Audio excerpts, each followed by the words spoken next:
সাধারণ মানুষ জানাজার জন্য অপেক্ষা করতেছে দেশনেত্রী বেগম খালেদা জিয়ার জন্য।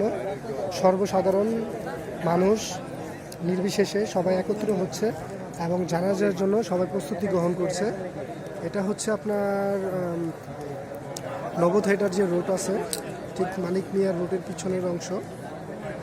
এখানেও লাখো লাখো মানুষ জমা হয়েছে, একত্রিত হয়েছে জানাজার জন্য এবং বিভিন্নভাবে ফুটেজ কভার করতেছে ড্রোন দিয়ে। এবং বাংলাদেশ সেনাবাহিনী, পুলিশ এবং স্পেশাল ফোর্স সহ সবাই এই মানুষকে নিয়ন্ত্রণের জন্য এবং জানাজাটি যেন সুষ্ঠুভাবে পরিচালনা করা যায় সেই দিকগুলো বিবেচনা করে রাস্তায় কাজ করতেছে।